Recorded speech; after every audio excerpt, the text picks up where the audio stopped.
Today, I'm talking with the vice president of the country's largest criminal justice policy organization. He is the father of two and the husband to the one and only Carmen Perez. I'm talking with Jay Jordan. I'm Aiden Nepom, and this is the Changed Podcast.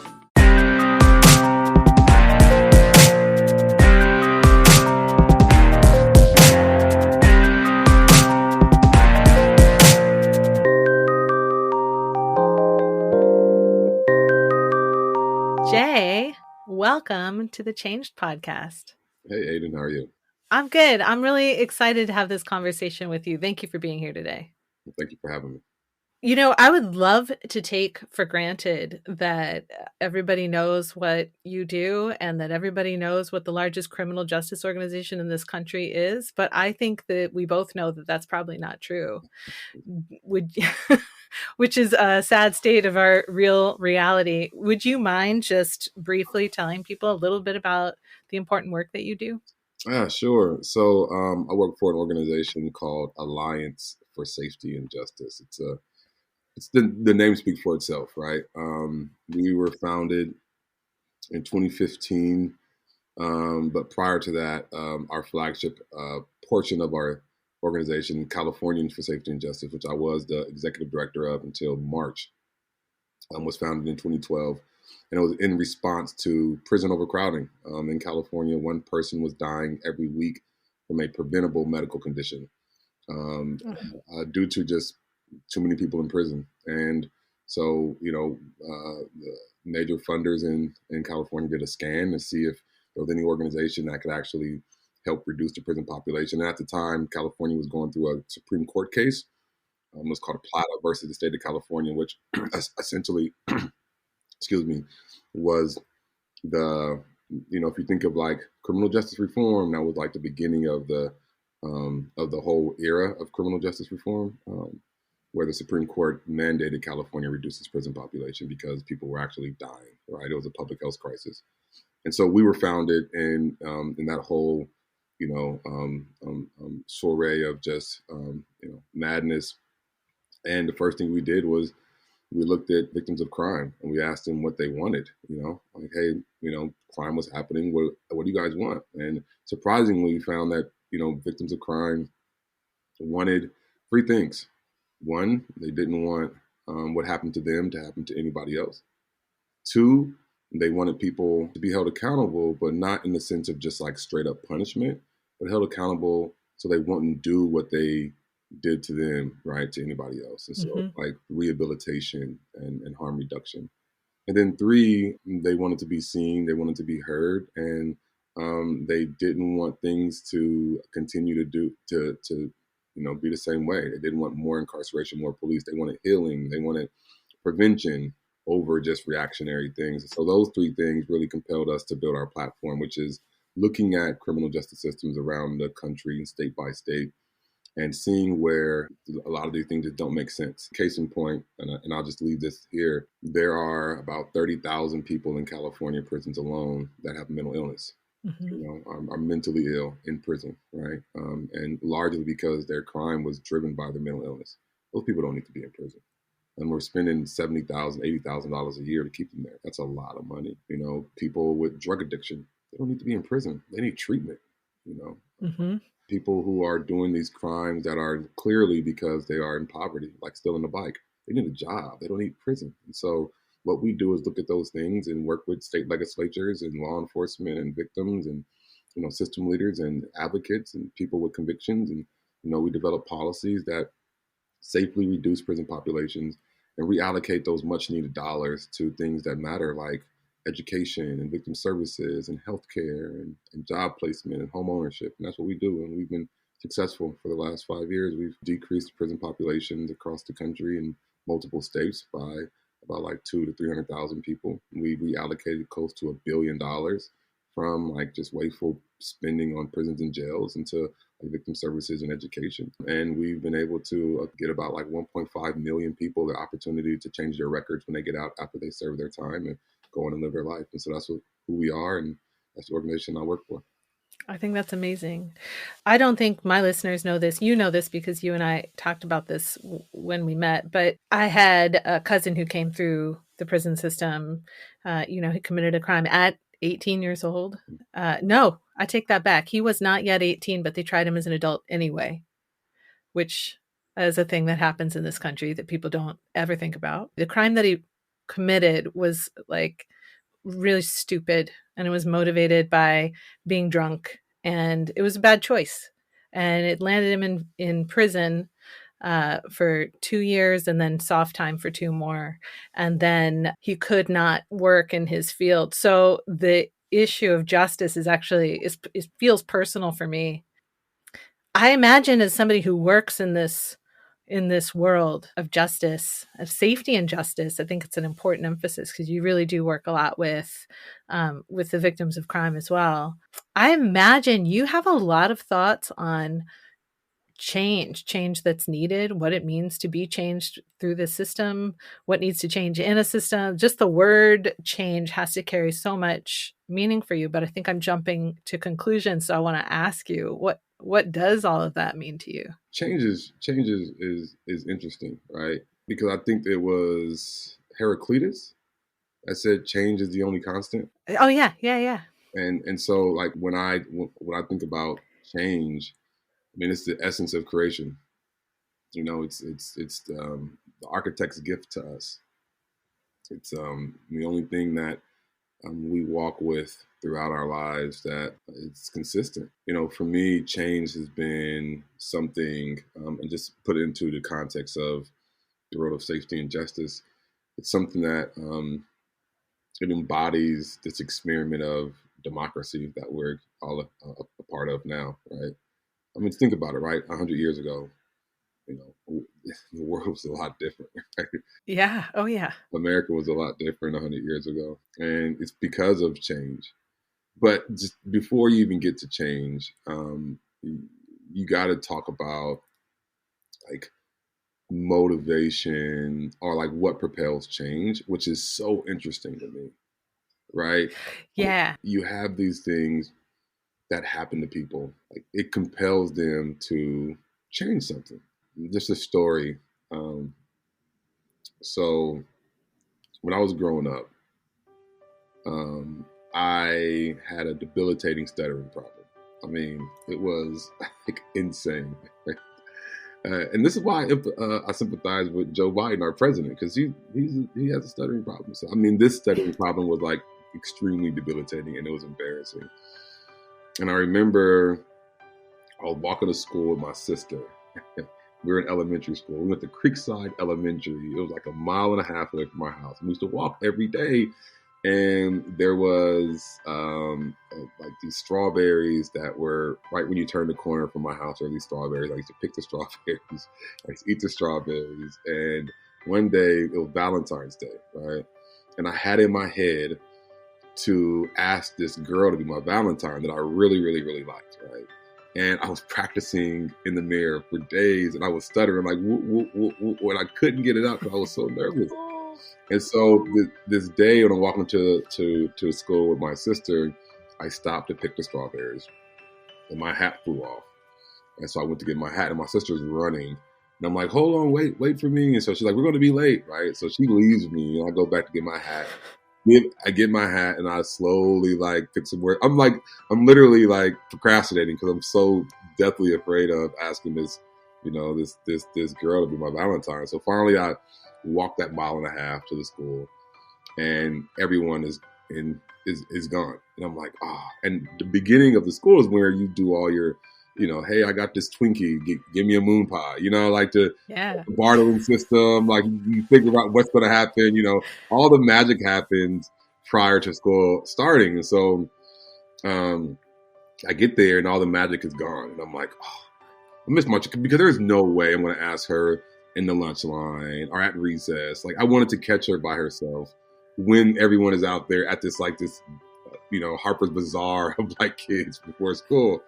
So I'm walking with my head down, and I'm holding my hat, and a Windstar van, a minivan pulls up, and I instantly recognize that it's her. And I'm like, oh my God. And she, like, the sun was like, it was like 8:30. The sun was like shining. So she hops out and the sun hits the back of her head and she lights up like an angel. I'm like, oh, I'm like, oh my God.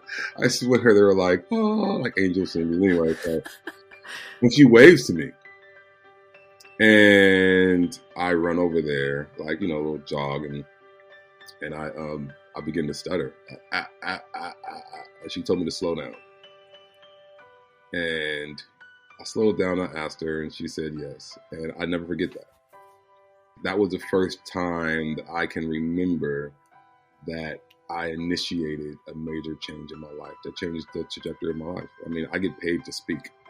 I get paid, pretty good money to use my brain and my mouth. Before, I couldn't dream of me using, like, if you knew me when I was in elementary school, you'd be like, there's no way this guy's going to public speak. He's not going to be getting in front of thousands of people or hundreds of people. Like, he's not going to do that. And here I am on the podcast because that one thing that motivated me to change was just her telling me to slow down. And I took it and it changed my whole life. So just thinking about, when you think about change, like it's almost like it's the more important parts of change for me is what leads up to the change instead of the change itself. Yeah, I think that's a really great observation and an absolutely wonderful story. I mean, I can practically taste those strawberries, let alone just the heartbeats of that moment.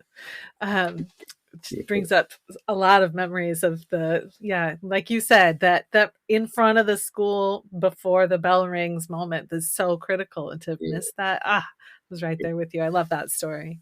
But I think you raise a really important point, which is so often we'll think about that particular thing that happened, that particular moment, as the inciting incident, when actually it's all the stuff leading up to that moment. We're going along and something happens, and either that moment that we remember is the beginning of something or it's the culmination of something. But the idea that, like, okay, and then it changed, or it changed and then that happened. It's not quite right, because that change is, as you said, a constant, just moving through that moment. What do you think would have happened if she had pulled up in the van? I mean, I cannot say that I haven't thought about that. I have, right? And there's this strange thing around like life. I'm a firm believer of life being intelligent design. That's my philosophy. Mm-hmm. Like complete and utter intelligent randomness, right? Is what I call it. But it's I believe it would happen again. Yeah. There's been many times where it's like life is like a merry-go-round, and you have like the pink pony, and you're like, oh, I'm gonna hop on the pink pony, and you just wait, and you can't get the pink pony, and you're like, oh, I missed it. You come back around, the pink pony again. You're like, I'm gonna hop on, I can't do it. So like that pink pony just keeps coming around. And I think that pink pony would have came again. Right on. I spoke with another guest in the first season, Madeline Ryan. She's the author of a novel called A Room Called Earth. And she also was really a believer in this idea that, like, you can either take that moment or it's going to come back around. Like, life is going to keep presenting you with that opportunity. And I think that's a really beautiful idea. I'm a skeptical person. So I'm like, well, all I know is this is what happened. If you were to ask me the same question about any number of my stories, what would have happened if, I'm like, I'll make up an answer, but there's just no way to know. My mother often says that, things were destined to be a certain way, or it was meant to be a certain way. And I'm always like, well, all I know is that's the way it happened, but I think it's a really beautiful idea. Yeah. Well, think about it, right? It's the moment we're in right now, right? Like, it was because the pink pony came around that got us here. And the pink pony in life, it may not be the pink pony that you saw the first time, right? But it's still taking you on this revolution, on this ride called life. And like, you're growing and you're changing as you go. And you're thinking, oh, I missed that opportunity. But the fact that you are actually able to say you missed an opportunity meant that you got another opportunity to actually say that, right? And so, like, I don't. There's like this just this thread of life that's so beautiful and like consistent and perfect for me. Mm-hmm.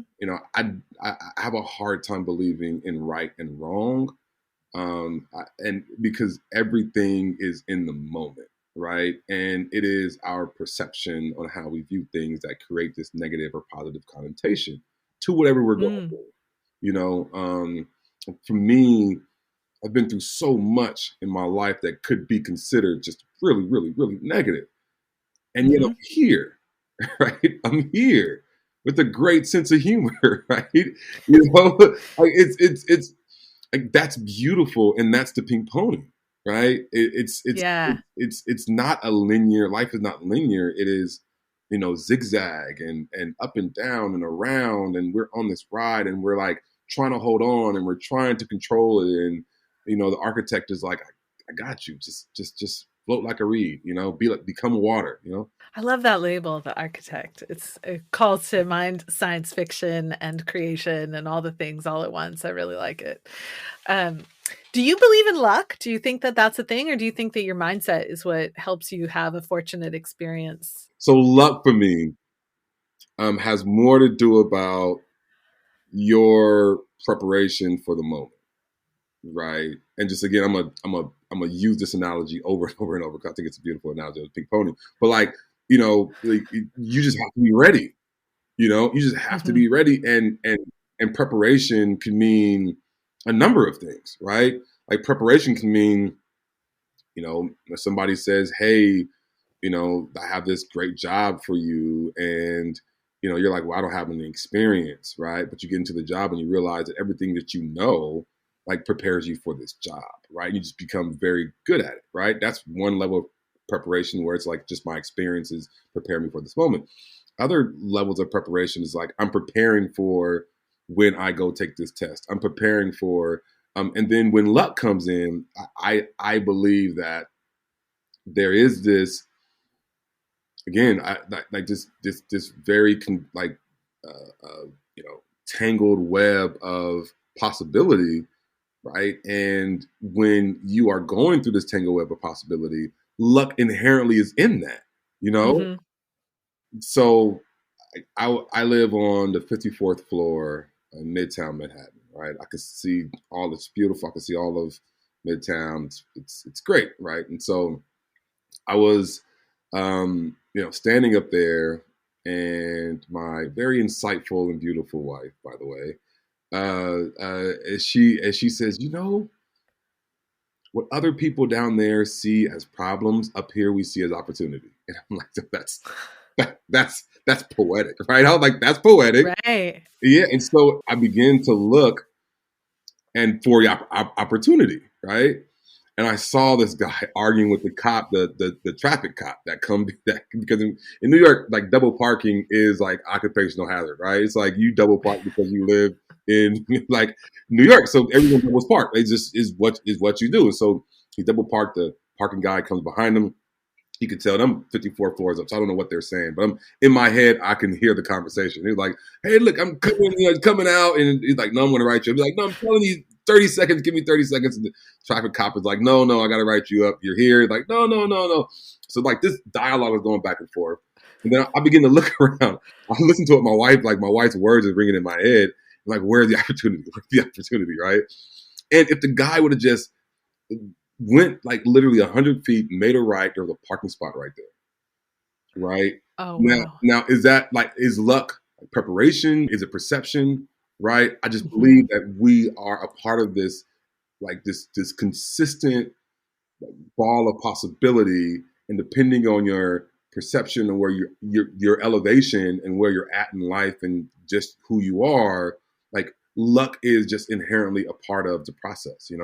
I think that pointing out perception is part of the equation. It makes a ton of sense. Your perception of the situation from your perspective on that 54th floor is so different than the guy who's just only can see what's right in front of him because he's too close to what's going on.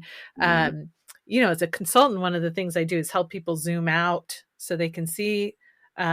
a larger context or zoom in so they can see the details they're missing, depending on where the gap is.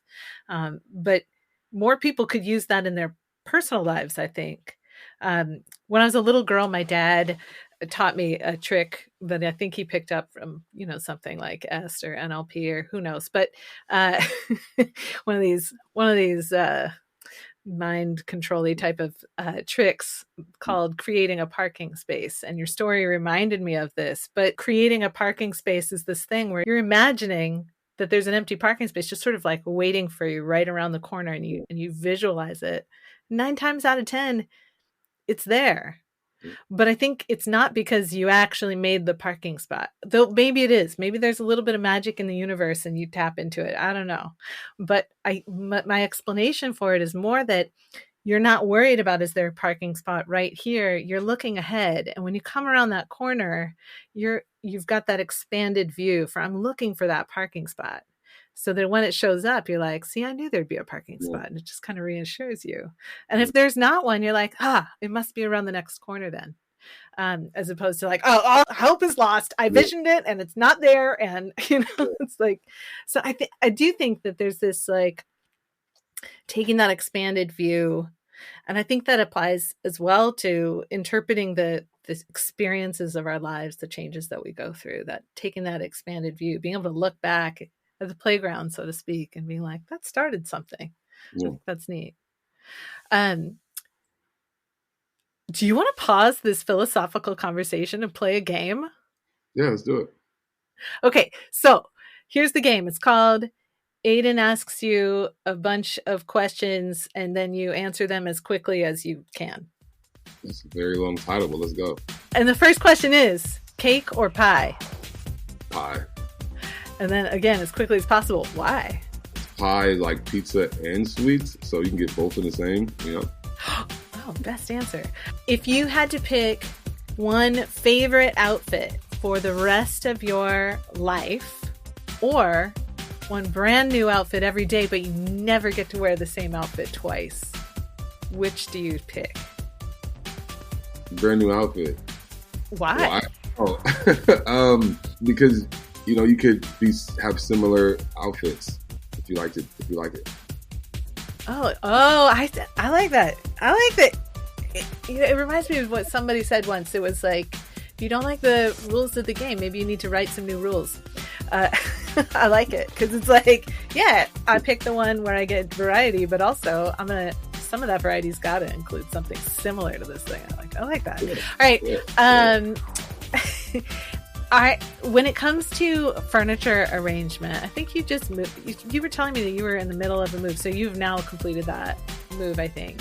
So this will be fresh on your mind. When it comes to furniture arrangement, is it like that's the place that furniture is going to live for the rest of its life until it's disintegrated or you've died or moved? Or is it more like that furniture is just where it is for now and you're probably going to rearrange it a bunch of times?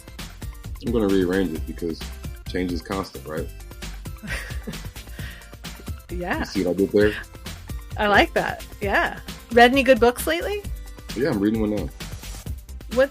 Is it a book you would recommend? Yeah, it's called Rules for Radicals by Saul Alinsky. It's essentially like a liberal's guide to activism. Awesome. All right, last question. Whoa. In a world in which travel is normal again, you're probably already doing some anyway, but where it's like really normal, the way it used to be. You get on the airplane and you sit next to a stranger. Do you put on your headphones and pretend to be in your own isolated travel unit? Or do you have a conversation with the person next to you? Have the conversation. Tell me more. 2 reasons. One, if we're going down, I want to know who I'm going down with. And then 2, like in common courtesy, we're travelers together. It's I'm a traveling man, so it's you got to know who you're traveling with. It's just it's common courtesy. It's the thing to do. It's a gentleman thing to do. Awesome. Thank you for playing. Aiden Asks You a bunch of questions and you answer as quickly as possible. That is the game. Thoughts, reactions, sarcastic remarks? No, I love it. It was questions that were actually relevant to me, which was kind of, was that luck, or was that just like infinite possibility? I suspect those questions are relevant to everybody. Right? Yeah. I suspect. Maybe the travel one's not, um, but everything else, cake or pie, that's a fundamental decision people have to make for themselves in this life. Yeah. To the point where some people were like, you know what? I think instead of having to choose, I'm going to put my pie right inside my cake, and I'm going to Yeah. have a pie cake in or whatever it's called. Yeah. So, Yeah. Well, that could be a wedge issue, man. You have some very passionate, and spirited debates about pie or cake. So I'm a pie guy all the way through and through. it's there's a lot of variety to be had there. It's really, I mean, but the cake people are going to also talk about all the variety you can have with the cake, with the fillings, the frostings, with the toppings. So You can put everything you have on a cake in a pie, most of the stuff, right? But you can't have a pumpkin cake. You can have a sweet potato cake. You just can't, you can't, you but know. you can though. You can, pumpkin cake, sweet potato cake, Yeah. Oh yeah. pizza A cake. pumpkin you can't have a pizza cake. That is where There you I go. was like, that's the best answer I've ever heard because you pulled There you that go. savory into the conversation. Yeah. All Yeah. right, that's enough pie and cake talk, probably. Right. I mean, I don't know. Maybe it's never enough pie and cake talk, but I think now I'd love to come back to more philosophy talk with you because I'm really struck by some of your thoughts here. Um, I'm wondering I'm wondering if we could zoom out, taking that broader perspective on this idea of that constant of change. We see how different America is from how it was. If you had to guess where we're headed as a country, which is kind of an impossible thing to do, but not exactly. We have a lot of history to predict where we might go. Where do you think we Mhm. might be headed? Oh, so I'm gonna take like the literal sense of where we're headed. Right. So I'll start with I see. Well, we're split up. This country's split up in, two main kind of tracks here, right? Yeah. You have like our political system and then our economic system, and that's how countries are made: political and economics, right? Hmm. Like our governance and commerce, depending on how you're looking at it, right? So like how people are treat each other, right, and go about their daily lives, and then the like the barter system. And so ours is democracy and capitalism, and just putting that to a side. Just wanted to kind of clarify, like this is how I view where we're headed as a country in those two pillars. But just like population wise, Hmm. and there are more foreign born or first generation foreign born or and immigrant babies than there are like straight up American babies being born. So, in like 30 years, Americans will look like a mix of me and you, right? Like most Americans will look like my son, which is like more brown skin, fair, like, and you're like, well, are you,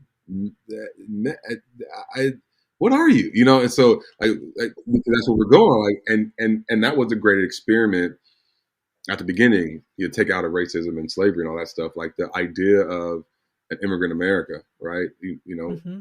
Everyone here outside of indigenous folks are essentially immigrants. We're on indigenous land, and so that's the idea of it. It's like come here and help us build this magnificent, democratized, capitalistic society where you can be and do anything you want to do in the confines of the law. And so the population wise, it's going to look very different. It's not going to be white dominant anymore. Um, you're going to have, if you look at the domestic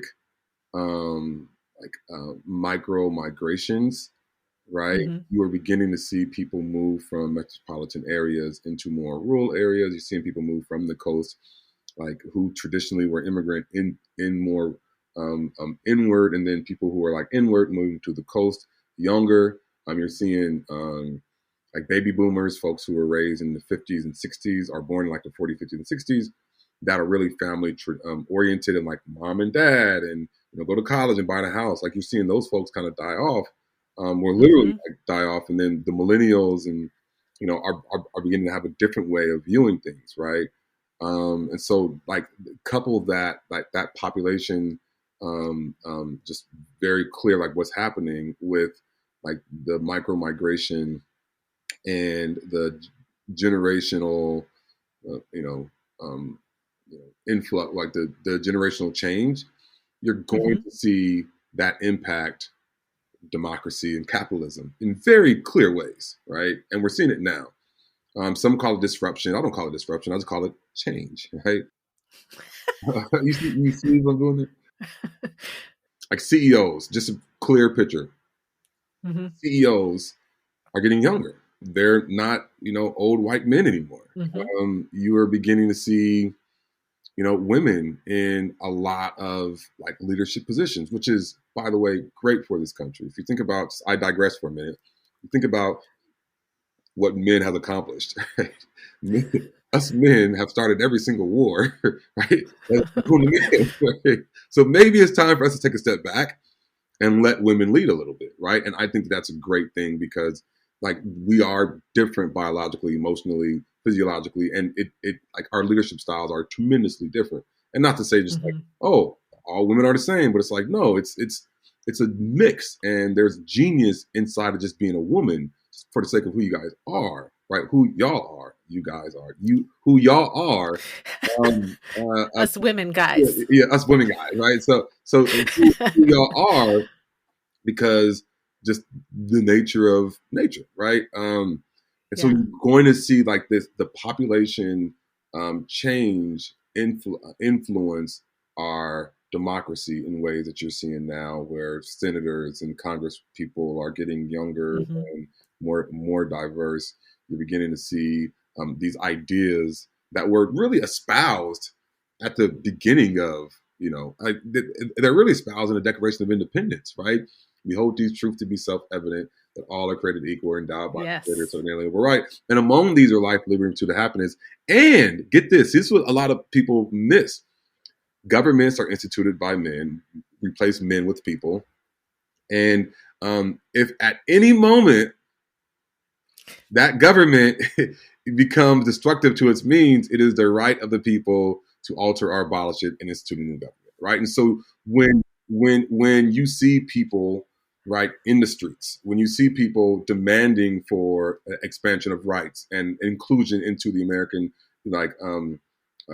American experiment, right? Like that is the right, like, and that's what it's for. And so like an inclusive democracy is where we're going. And that means a lot in terms of like, women shouldn't have to, not have free childcare, like childcare should be all right. Like I'm always fascinated when it feels to me like America, which was such a progressive experiment to begin with in so many ways, feels so behind in so many ways. And not, we're not behind 100% of the world or anything like that. But, when I hear of maternity programs in many countries in Europe, when I hear about efforts towards creating really inclusive workplaces where people really feel like they have a voice at the table, regardless of color, background, age, etc. When I hear about these things, then I take a look at what's happening in the States.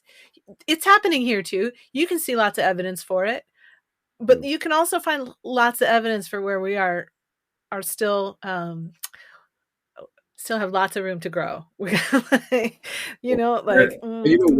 some contradictions to what our stated values are, Yeah. So like the tension that we see now, the same tension we saw in the 50s and 60s, right? And the same tension we saw in the 10s and 20s, right? It's the changing of the guard, right? It is a generation that came from segregation, right? That is literally like they're senior citizens now, and they're holding on to power. And this younger generation, like me and you, are like, wait a minute, this doesn't make any sense. Like, we got to change this. Racism is played out. That's old. Okay, we got it. You guys are racist. It's good. You can have that, but we're not doing that. Like do that in your own time. Do that, you know what I mean? When you're not, you know, like, and that's what's happening now is people are beginning to say, wait a minute, like everyone should be included in this. Like we should have like these things that are fundamental and common sense that, you know, like, you know, if I'm paying taxes and I'm working, then, you know, I should be able to get healthcare and not pay, you know, crazy amounts. Like, so that's how democracy is going to change, right? It's going to be more progressive. I hate to use the words progressive, but we're going to see a more human-centered government. It makes sense because in industry, human centered is at. I mean, the more we move towards AI and we have all of these automations happening in our work systems, the more human centered design for the end product matters. So it makes sense that in our systems in this country, that human centered design would also come to play. That we want to think about what is the end user experience here, and considering that the end user is going to be from all these varieties of backgrounds, and all of these varieties of stories. How can we change how we think about things to, you know, from my perspective as a performer, it's always like, what are the audience's needs and issues? It's the same thing as a product developer being, what's the user's needs and issues? And we should be, I think, thinking about what are the people, not just like the slice, but what do we, the people, want future we the people to experience as a result of being part of this country. I'm curious what you think. You've already seen some really exciting progress in the justice system. Do you think we're going to continue on this track? I really hope we will, but I'm always afraid of that backlash, that backslide, the fear-based decision making. Yeah. So, just for context, if you think about like, so this is an era, right? Like the civil rights era was started in 1954, ended in about 68. So it's about like 14 years. You think about eras like the Renaissance period, like how long did that last? It was a long, long time because it was about culture. But think about mid-century modern, that was about like 10, 15 years. You think about like, you know, thing around, you know, prohibition, you know, again, like 7, 8 years. Think about like, you know, Civil War and abolition, like, so you like women's rights movements, like marriage equality. So these are eras that happen throughout time. Like we started in like 2009 and we're in 2021, about 11 years in. And so one thing that just like one thing that people just have to understand about this era is two things. Right. One thing is two things, right? So first is this is not about criminal justice reform. It's not. This is about safety. You know, I mean, I encourage everyone that's listening and watching to think about where you felt most safe, where you feel the most safe. Think about the place, textures, the colors, the smells, the taste, you know, the taste. Think about, you know, those who you're with. You know, think about how those people make you feel. Right. Now, think about those things in the context of what we pay for to make us that. $50 billion a year in California alone, right? Just California. $50 billion a year on the criminal justice system to make us safe. $50 billion on jails, prisons, probation, parole officers, stenographers, DAs, sheriffs, police cars, you know, all this stuff. And yet, the place where you feel most safe, the thing that makes you most safe, has nothing to do with those things. Absolutely nothing. And so the priorities are like so different. When I think about my place, it's when I was a kid, we used to go to Seaford Center. It was a community center. We used to go play basketball. And it was like all the kids and the girls were there and the coaches were there, and my parents, and it was fun. And yet that is what kept me out of trouble for so many years. When Seaford Center closed down, it was a wrap for me. I went and left. And when we look at the budget for public safety, it has absolutely nothing to do with preventing crime from happening. And so that's the first thing. This is about safety. And when we talk about safety as a shared value, no matter where you are at in this country, life, liberty, and the pursuit of happiness, the cornerstone of all three of those things is safety. If you are not safe, you cannot lead your life, you cannot have liberty, and you sure as hell cannot pursue happiness. And so, what this era is about safety. When people get into the streets and say, I do not feel safe around police, that is a value.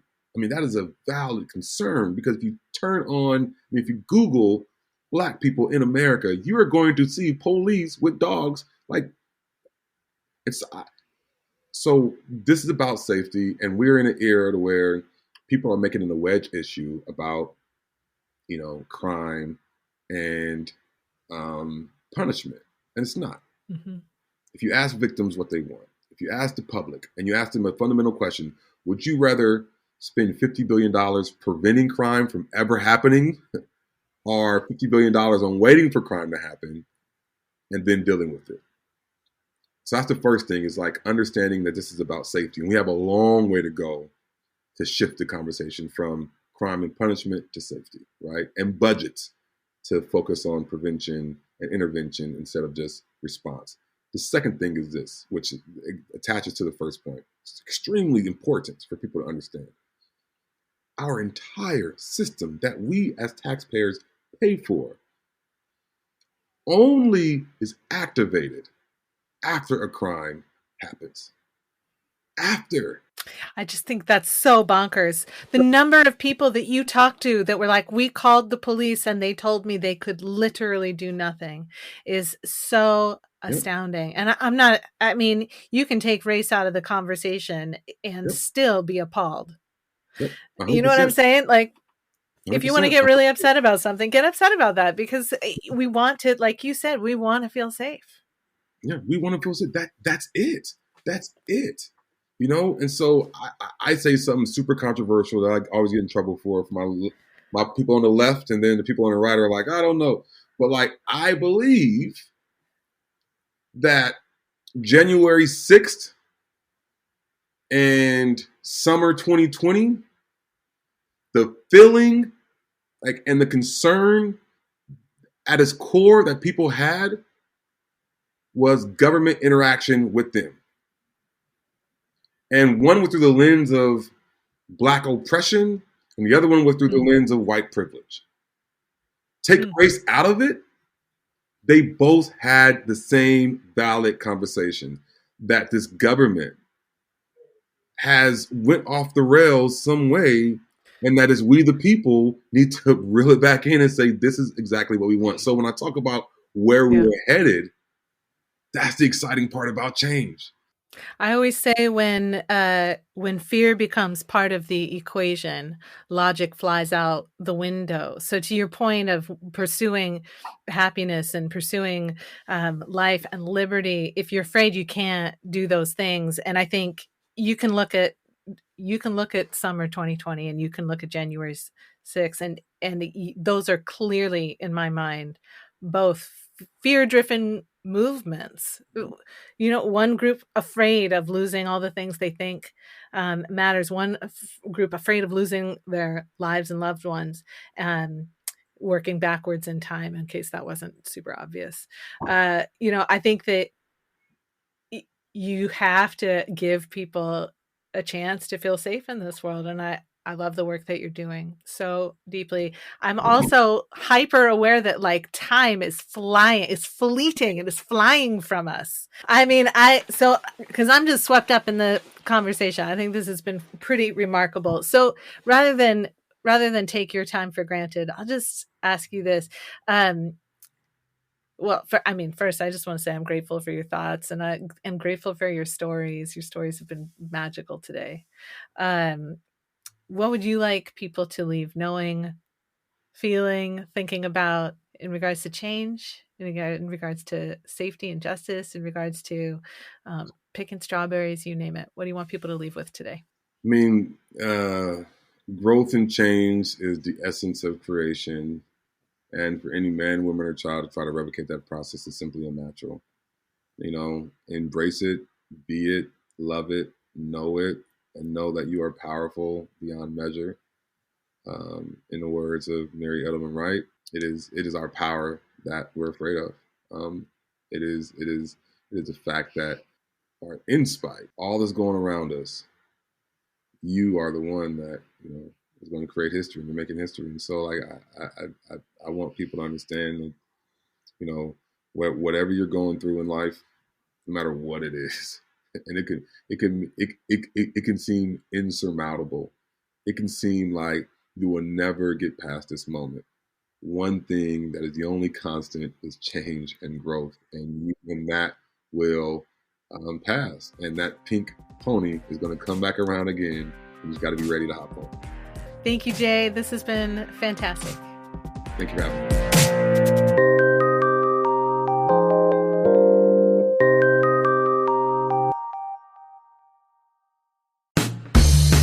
We don't often talk in broad terms about change on this show, but perhaps we should, because as we often say at the Art of Change Skills for Life, change is inevitable, progress is not, and you do make the difference.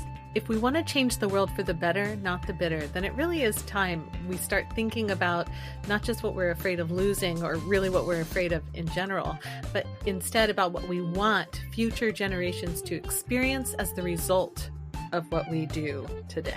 Naturally, I'll have links to follow up on in the show notes for this episode if you're interested in this kind of big picture thinking or in learning the skills necessary to have big picture conversations. Because as Jay pointed out, we may be a nation divided on how we get there. But when it comes to a value like feeling safe, we all want to get there. As we often do discuss on this podcast, the simplest place to start with big changes is right here with the person in the mirror. You want to live in a world that's inclusive? Behave in a way that includes people. You want people to listen to you and hear you when you talk? Then you need to learn how to hear opposing points of view. And develop that skill of zooming in on the details and zooming out on the opportunities, because then you'll know when the pink pony on the carousel comes around again. I want to thank Jay, of course, for his thoughts and stories today. Special thanks go to my family for their love, support, and patience. To all of you, of course, for listening. And to all of the amazing Changed Podcast Patreon page members who I couldn't do this without. The Art of Change Skills for Life and Patreon member producer, Dr. Rick Kirshner. I'm Aiden Nepom, and I wish you the kind of experiences in life you're excited to tell stories about.